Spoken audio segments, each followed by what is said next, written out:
Hey guys. Oh, that's a car. Oh my god, I about got fucking creamed. Not in a good way either. Oh, there's another one. Oh, I gotta wait. Oh, there's another one. Oh.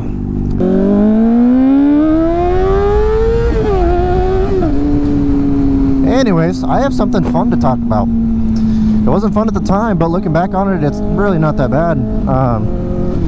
So I used to have a Mustang GT, and well, it was my first sports car ever. I bought it when I think I had just turned 21. Not that much prior. I had just started selling cars, and you know, I thought I was the shit. I was like, boy, I got a fucking 5.0, I got a V8. I'm gonna slay the streets in this thing. And so yeah, I bought a Mustang GT. It was, I mean, pretty much, it was pretty close to being a base model, I won't lie. It was a manual, it had the cloth seats and everything. The only thing it had was the 301A package, I believe it was called, which is where you get the bigger screen, and it's got like Apple CarPlay and all that stuff. I just thought that would be fun to have.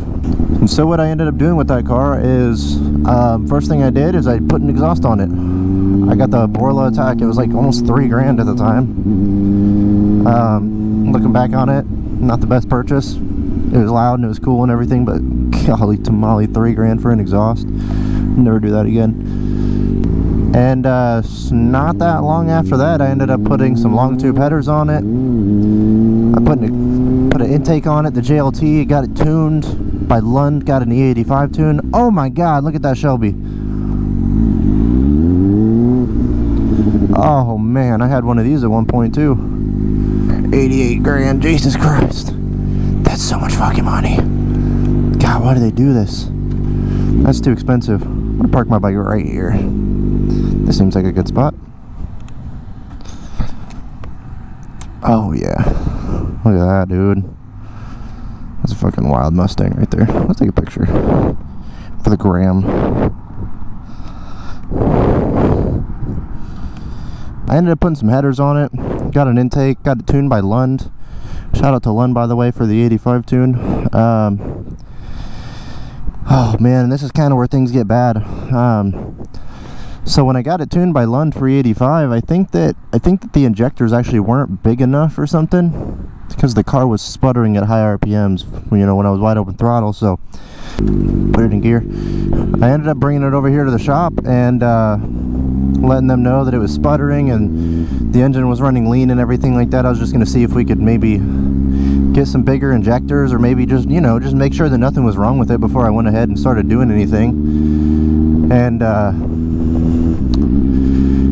I remember that I had dropped it off, and then the very next day I came back because I forgot my name tag for work and I wanted to grab a couple of pens. And when I walked in, man, the lady did not look happy to see me. She just started basically immediately apologizing, and she was like, man, I gotta show you something. I have bad news for you. And my first thought was, man, I blew the engine. You know, something went catastrophically wrong with my car, and you know, now we got some issues that need to be fixed.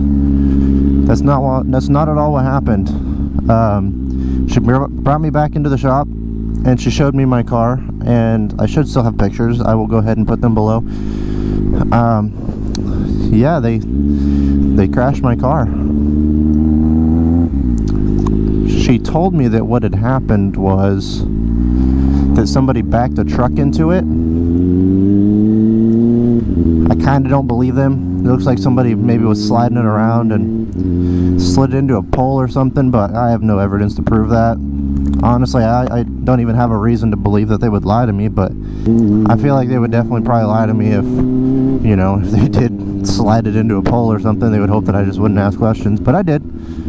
I asked a lot of questions. I wanted to see the video and everything like that. They actually never ended up showing it to me, no matter how many times I asked. They kept telling me that they would, and I could come by and come see it, and I would come by and then we'd talk about other things, and you know, just the whole runaround situation. Well, long story short, what they offered me is they offered for them to have their insurance fix it. And so that's what they did. They had their insurance fix it. They gave me a loaner. They gave me a nice brand new F-150 to drive for, man, I think it took like 6-7 weeks, something like that I drove that F-150. But In the meantime, actually, while I was driving that F-150, excuse me, while I was driving that F-150, I actually went and I bought my 2023 ZL1 that you may have seen a couple of times here and there. And kind of the whole deal behind that ZL1 is that the car would be fixed and brought to them, you know, when I traded it in. And so that's what we ended up doing, but that's a whole different thing for a different day. Back on topic.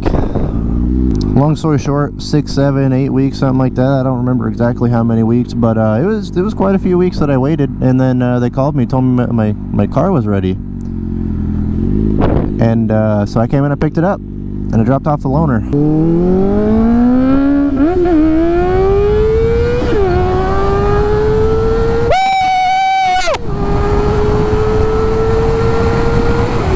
Oh my god, I love this bike. Look at that, strip club. That's where all the bad people go. I ended up picking up my car, I brought it up to the Chevy dealership, dropped it off, everything like that. The door was still creaking on the side that they had hit it.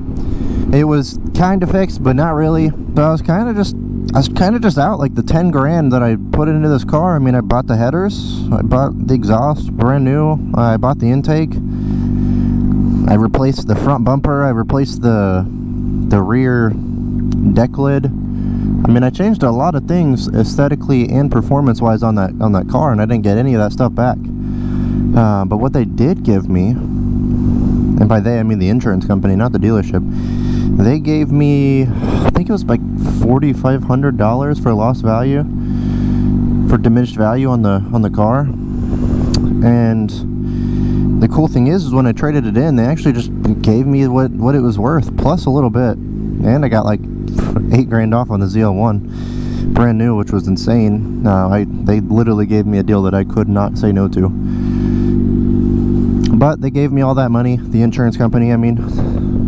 And yeah, I actually ended up turning a profit on that Mustang, aside from all the modifications that I put into it. But as far as what I bought it and sold it for, and the $4,500 I got, and then the free loaner that I had for a while, that was pretty cool. But I mean, it's kind of my first love.